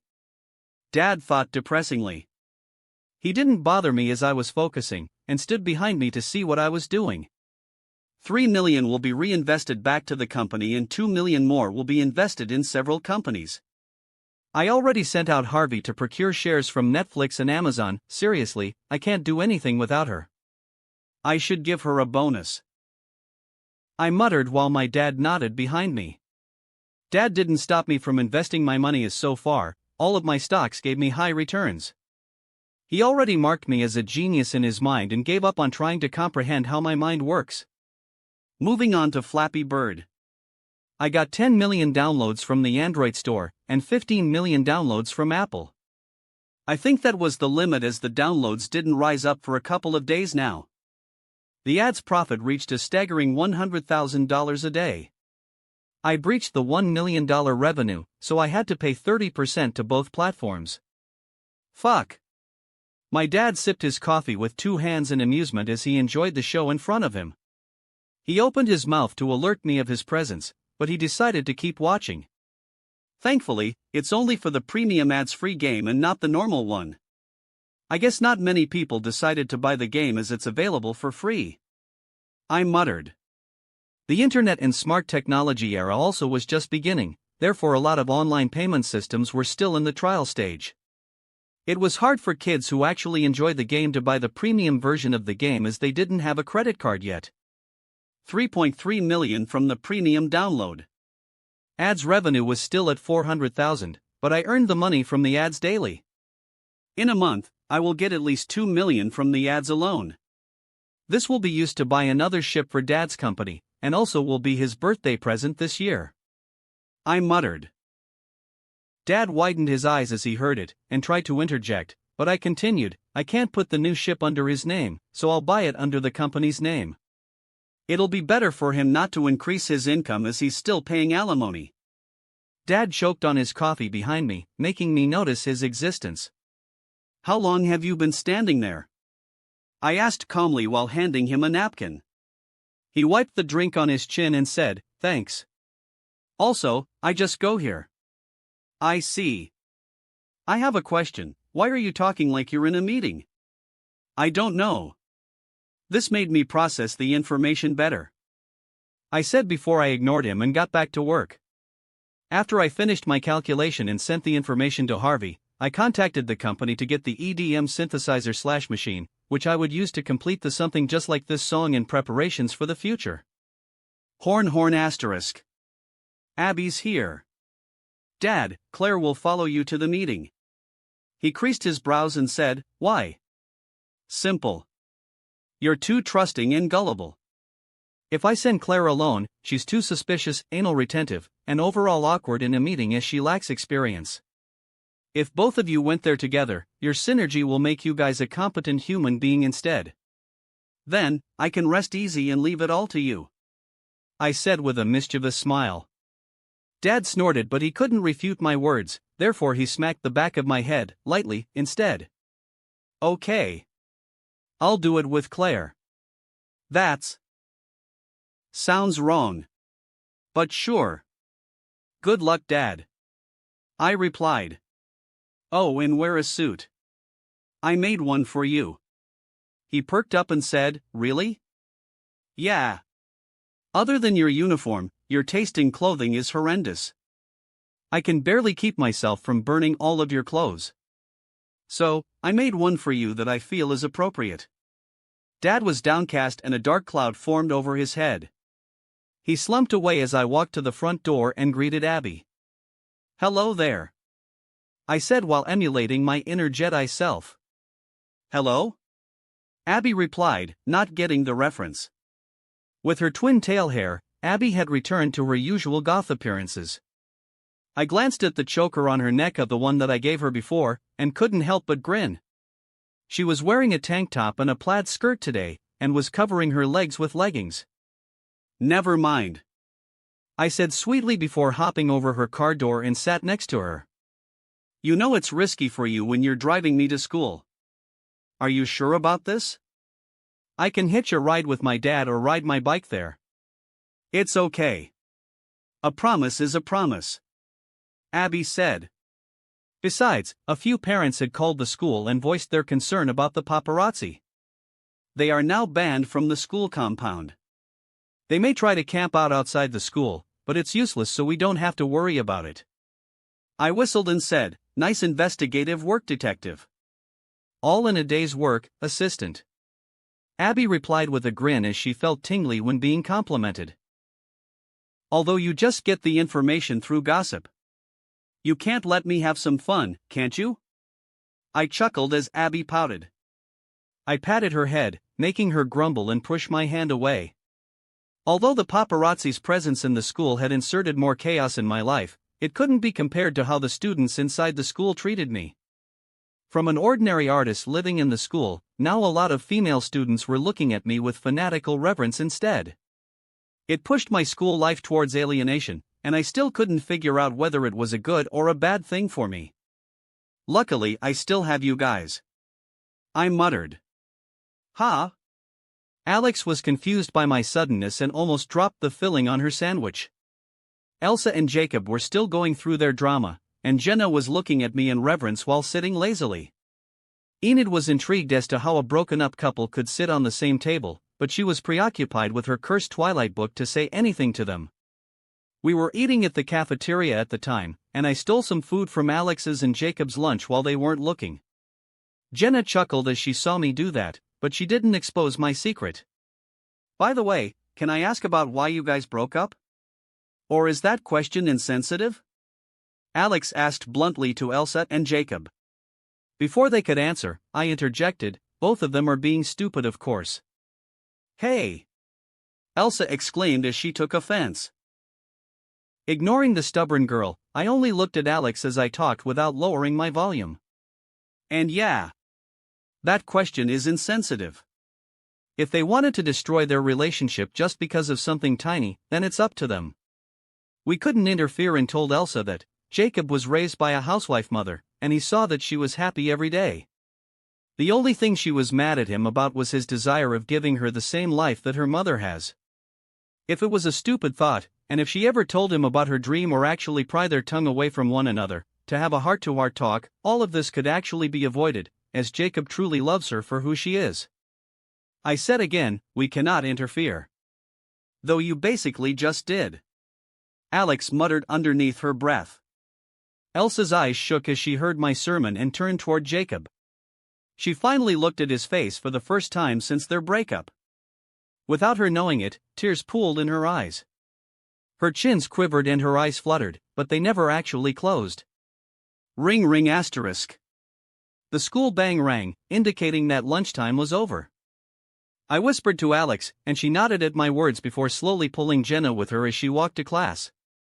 I took care of Enid and walked with her toward the locker, leaving Elsa and Jacob alone in the cafeteria where they would ignite the love they have. So, why are you reading Twilight? Are you trying to antagonize me? I asked Enid playfully as she kept the book inside her locker. She shook her head slightly and said, no. I want to antagonize my sister. She's a fan of the series, so I must spoil it for her. Why? I asked in confusion. Enid narrowed her eyes menacingly as she remembered what her sister had done and said, she spoiled Harry Potter for me. So I will get my revenge. She bounced a bit as she made a martial art punching action at me, making me laugh. And now, as you read the book, do you still think about spoiling the movie for her? I asked as we walked side by side in the hallway. Enid sighed and said, no. I won't. The story's too good for me to do that. I was revolted inside and I distanced myself from her a little. Especially the wolves. Enid said with twinkling eyes. Sure. Sure. You're a furry. I understand. I said as I stopped in front of my classroom door. What no? Enid retorted in disbelief. I laughed and said, sure. I believe you. But your tone isn't showing it. I guffawed before and wiped the tears from my eyes. I patted the chibi's head and said, go to class, furry. I'm not a furry. Although I was a hater of the series, I wouldn't actually go out of my way to prevent others from enjoying it. It was a matter of personal taste, and the fans of the series have no tasty all good things. If there's one good thing about the series that I can think of, it's that Robert Pattinson suffrage after acting in the series. That suffering he went through was what made him truly understand the Batman character, and become a good Batman against all odds. After school, Mrs. Henderson asked me to come to her class. She was wearing a shoulderless blouse with sleeves and her hair was tied up in a bun. Although she was only revealing her clavicle, most of the male students inside the school drooled as they stared at her beauty. Not me though, that woman felt extremely familiar to me that I couldn't have sexual thoughts about her. But, that didn't mean that I wouldn't tease her. Hello, Mrs. Henderson. I should warn you, although we're in a private fan meeting, we need to maintain a professional behavior. She ignored me and gave me study materials and itinerary for the decathlon. I read the new schedule and frowned. They are bringing the competition forward? Mrs. Henderson nodded expressionlessly and said, they changed the schedule, all because of one person, who's clueless enough to expose his schedule on live TV. Therefore, the organizer wanted to change the competition venue to a new place for the safety of the students. I feel like that's a dig at me. Oh, so you're not that clueless.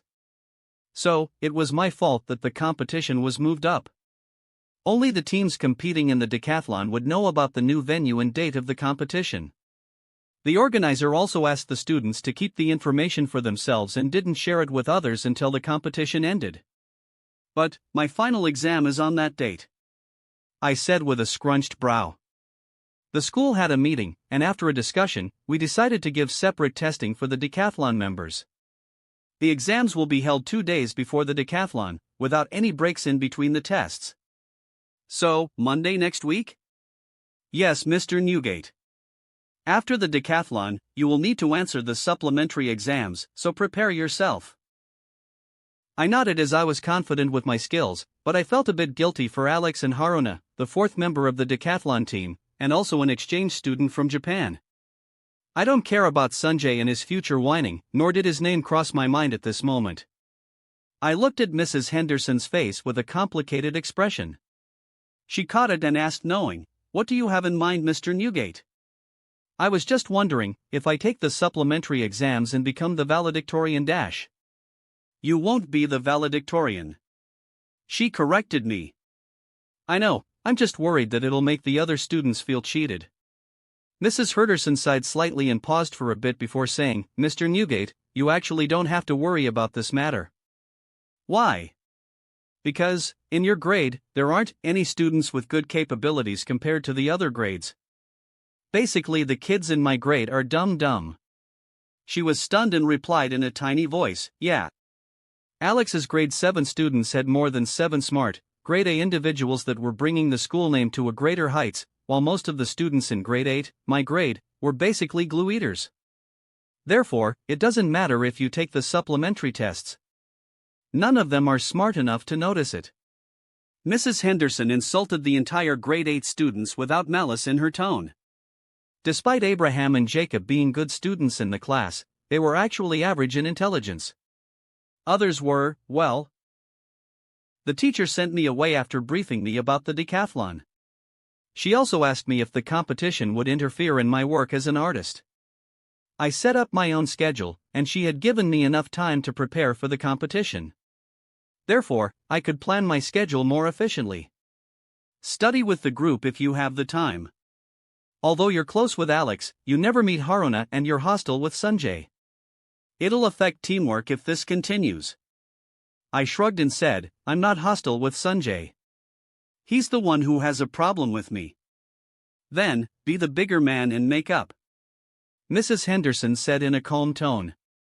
I wanted to say no, but she told me something interesting that made me change my mind. If you do, then I'll kiss your lips. Just kidding, what she actually said was, if you do, then I'll mark the hours you spent with him as part of the community work, so you won't have to volunteer in the summer. Nice. Chapter 85, Slow Day. Damn it, I agreed without thinking much after she told me about the volunteer work. She played me so darn easily, not going to lie, I find that very impressive. I thought as I walked to Abby's car. I jumped out the car door and sat next to her. Hungry? I asked. A little bit. Abby replied. Wanna come over and eat? I asked. She blushed a bit and said, sure. The answer to that question will always be of course unless you lose your cooking skill. I shrugged and said, it's not that I'm good at cooking, it is your mom's horrendous food that made you come on over. She chuckled a bit before narrowing her eyes menacingly. I'm going to tell my mom that. I wasn't afraid and said playfully, tattletale. She puffed her cheeks immediately as no one likes to be called a narc. I poked her puffy cheeks, making her expression change once more to become a cheerful one. Her hazel eyes were in direct view of the sunlight as we crossed an intersection. I gazed at her face, which in turn made her turn to look at me. What? Nothing, I was mesmerized by your eyes. That's all. Her lips curled upward before she remembered that she had brown eyes instead of the beautiful green or blue eyes. E/N, Haley and Taylor, my man needs the full set, lol. Don't lie to me. She said with irritation before looking at the streets. I'm not lying. I replied. Brown eyes aren't beautiful. Maybe, you just never see it the way I see it. Then, tell me. How do you see it? And note that if I am not impressed by your answer, I will hit you. I laughed at Abby's challenge and said, okay. But, if I do impress you, what then? She was stunned and she thought for a while. Well, if your words really captivated me, then I will think about it later, but it'll be good. I nodded and said, okay then. Challenge accepted. I thought for a while before turning towards her. See? Brown eyes are boring. You can't change my mind. Abby said in self-depreciation as we almost reached my house. Not quite. I just don't know whether to do it in a poem or just give you an example. I said. Abby widened her eyes and said, wait, did you seriously? Which one? I asked. She blushed a little, pretended that she didn't care, and said, then, an example no. A poem. She grinned like a 5-year-old child, waiting for Santa Claus on the night before Christmas. /n, brace yourself for cringe as I was aiming to make your fingers all curl up when I wrote the next part. I nodded and said, sure. Let me get into character first. At this moment, she had already parked her car in my driveway and waited for me to continue before she would go back home. As I remembered all of my past life memories, I also remembered what I read on the internet before this. You hated your eye color, call it a dull and dirty brown. Wished for the deep blue of an ocean, where admirers' hearts would drown. Abby chided, true. I grinned and continued, and it pained me when I realized, you'd never see it like I do. The way your eyes hints at a story, that I want to read right through. They hold specks of stolen sunlight, that you'd miss with just a glance. And a depth of raw emotion, that can freeze you in a trance. They are a fix of melted chocolate, when I'm craving something sweet, but hold a gaze so unwavering, that I find it neat dash. Okay, stop. Abby blushed hard, her face as red as a cooked tomato, and she grabbed my arms while shaking my body to stop me from continuing.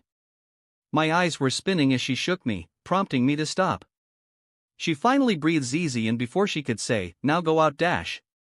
I continued, I fall right in the rabbit hole when I look into your eyes. The brown of Earth's unfettered beauty, that I yearn to memorize. When I was tired of not belonging, they made me feel like I had been found. And I hope you never say again that your eyes are simply brown. Credit to E.H. poem. Abby was swooning as I finished, and I got out of the car before I needed to deal with the repercussion. I wasn't trying to flirt with her, but I felt bad when I noticed she hated her own eye color. Goodbye, Abby. See you tomorrow, I said. Abby's mood was complicated as mixtures of confusion, stirred, longing, and happiness were swirling inside her mind. Oh, okay. See you tomorrow, Abby said. She couldn't wait to share the poem to her mother and Haley, which, by the way, would get me in a lot of trouble with the girls later on. However, I remembered something, so I turned back and walked towards the car as she wanted to drive away. I bent over slightly, leaned my arms on the car door and said, by the way, how's your indie game going? Her eyes darted all around as she stuttered, I haven't. So you don't even do it when I'm not around, huh? Instantly she lowered her head and admitted, yes. I nodded in understanding, and before I could walk away, she grabbed my arms and said, Do you have free time? To help you make the game?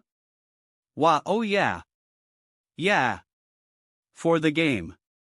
I narrowed my eyes at her in suspicion before saying, sure. No problem. I'll text you if I have some free time. Okay. Then, it's a date, it's a lesson. I was pretty sure that I heard her say date, but as she drove away hurriedly, and even knocked down a few garbage cans as she ran away, I couldn't ask her what she meant by that. I shook my head and walked to the front door. As I entered my house, I checked my mail and read a few mails from the companies I had invested in. After a cursory reading, I found nothing important in the mails other than ass kissing me for more money, therefore I just threw the mail away. I'm hungry, I muttered to myself before opening the fridge, only to find nothing inside. With a grimace on my face, I muttered, I need to go grocery shopping. Also, note to self, hire a housekeeper.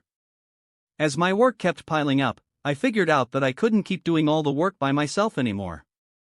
And I do have the money to spend now. I'll contact Gloria to get the agency's number, I muttered.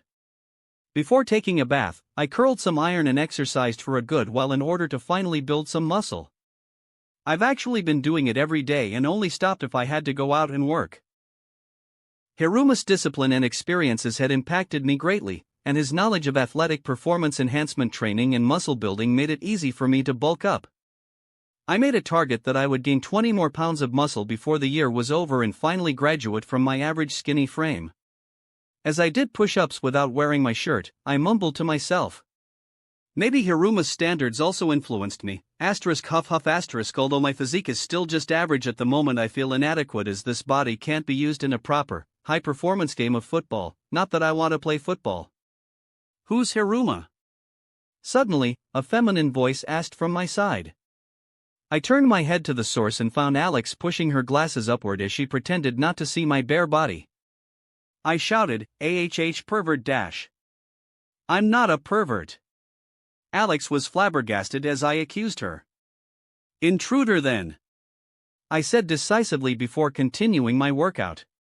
Alex was speechless as I ignored her and asked, "Did you forget I was coming here to study?" As I did another push-up, I said, "No."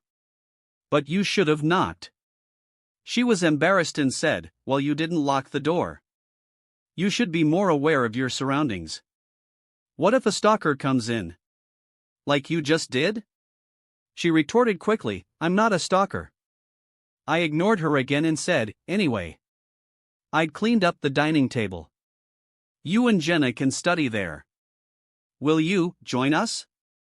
Alex asked carefully. I looked at the clock and said, "I'll do nothing till 7. I decided that I could use a rest." "Yet you're working out," Alex said sarcastically while rolling her eyes. "Wanna study at home?" I asked with a sly smile. Alex was exasperated and said, "No. My family is being extra crazy today. I need to get out of there." I nodded in understanding and did another push-up. "You don't want to ask?" Alex said. "Nah. Let there be some mystery between us. That way, we won't get bored of each other in 20 years. Alex was concerned and she crouched down next to me. "Are you high?" She tried to sniff me for marijuana and even wanted to check my temperature. Probably would have actually done it if I wasn't sweating from my workout. I rolled my eyes at her and stood up before going to the bathroom. "Oh, Alex, I called some food delivery, so please help me and open the door for them if I'm still in the shower when they come." "Is that a request or an order?" she asked while narrowing her eyes. "An order." I smirked as I patted her head. She puffed her cheeks as I grinned and walked upstairs to my room. After 20 minutes, I walked down in my gray shirt and sweatpants. I also had a hard disk on my left hand. "What's that?" Alex asked as I walked to the TV and started hooking up the drive to the early-age smart TV. Then, I sat down next to Alex on the couch while grabbing the remote. "This, my dear, is a work of art," I said before going to the One Piece folder on the external hard drive. Alex was curious as I clicked on the Arlong Park folder and played the episode where the crew meets the sea beast, Moo. Alex rolled her eyes and said, "You're watching cartoons. It's anime, and you just insulted billions of people by calling it a cartoon." When I arrived in this world, one of my main concerns of living here was the lack of One Piece anime. In the previous worlds, I had followed the One Piece storyline for more than 15 years. However, I died there before I could even finish the Wano arc. My last memory of them was when Kazuki Momonosuke became an adult. That was it. I couldn't even make it to the end of the Wano arc. Was Kaido defeated? Did Yamato join the crew and set sail with them? I would never know. I almost cried the day in realization that by coming here, I had once again fallen to the starting line of One Piece. I was not an avid anime watcher in my previous world. However, I was a true One Piece fan. All I could do now was download the available episodes from a few pirate sites to rewatch them again in my new life. Luckily, One Piece still existed here.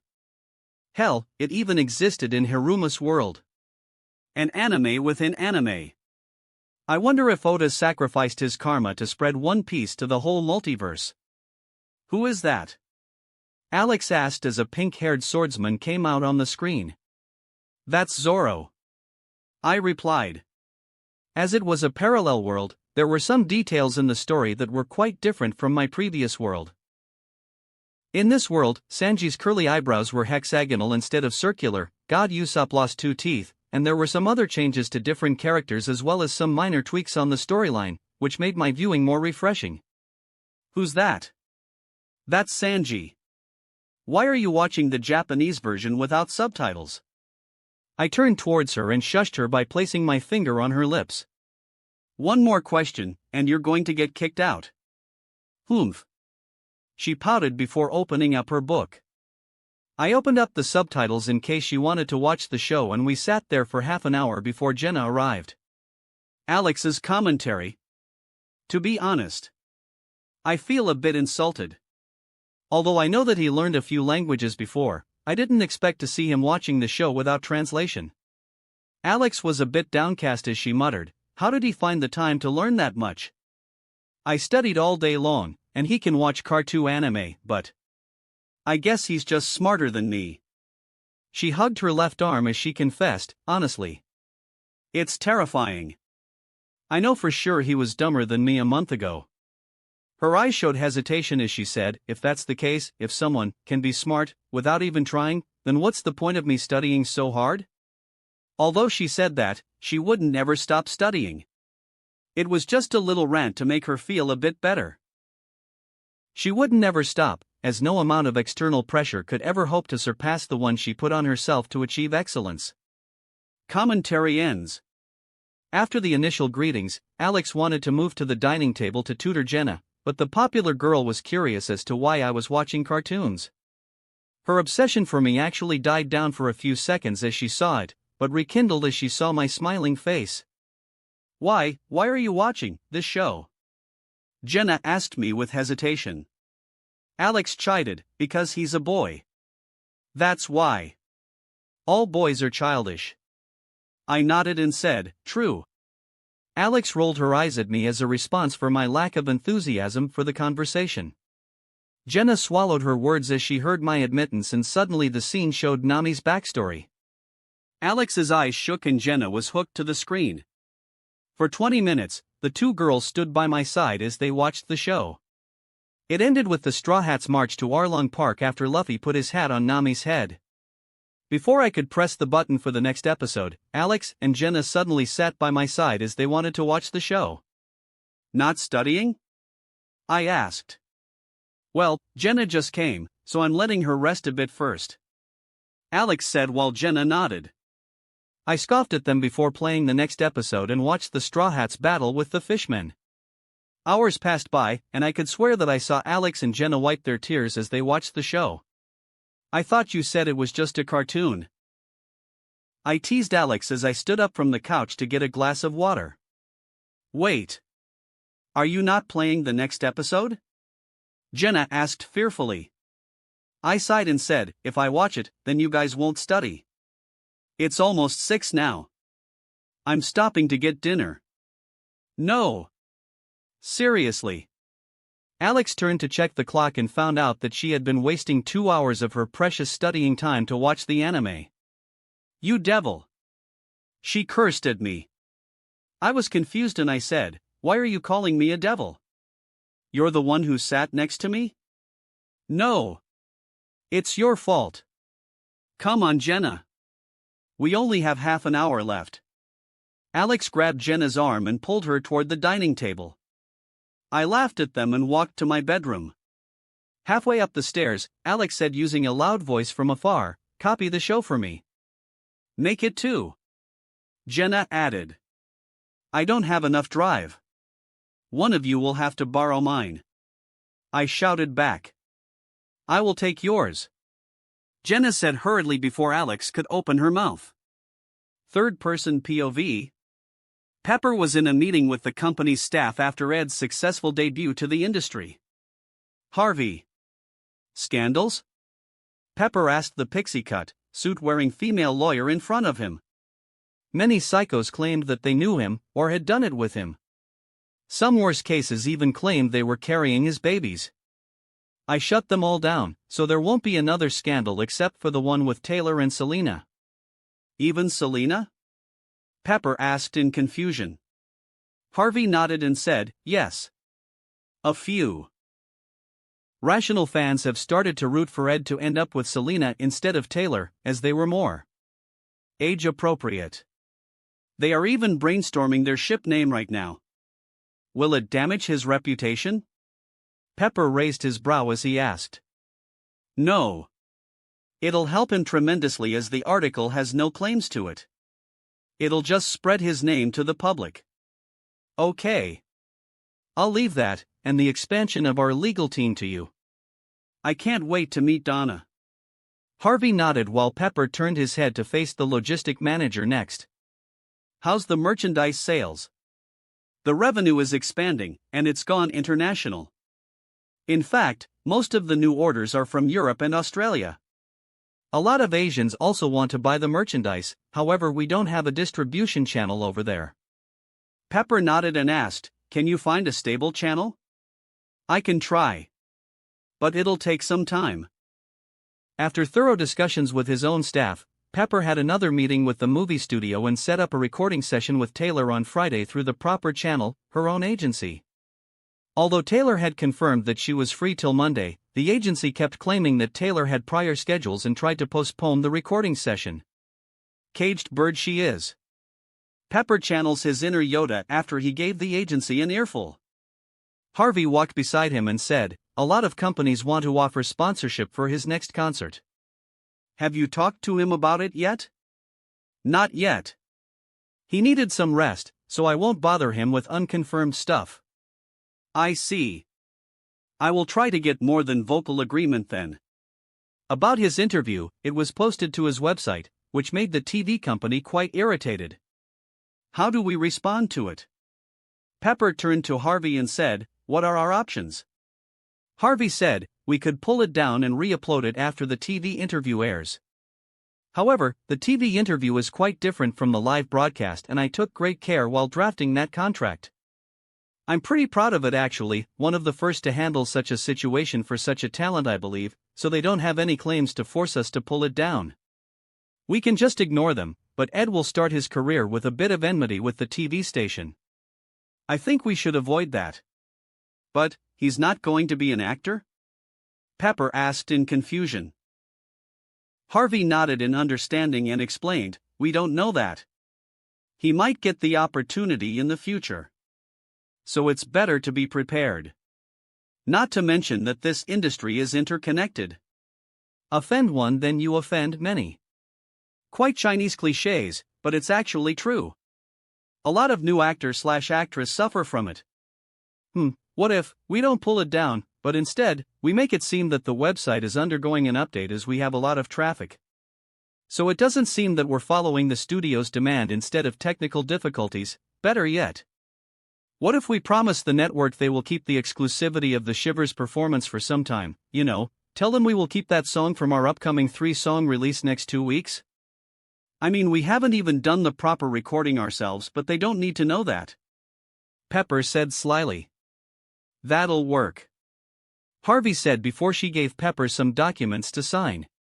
As Pepper finished, his eyes widened and his face paled as he heard Harvey's next sentence, "Lastly, about my salary." That wraps up this part of What If Karmic Gacha System in Modern Family World. Thanks so much for listening. As always, new parts drop every 4 days, so be sure to stay tuned. Also check out my Patreon channel for early releases of all the series, where you can find all the series released one day ahead of YouTube. If you enjoyed the video, don't forget to like, subscribe, share it with your friends, and please consider supporting the original author as well. See you in the next one.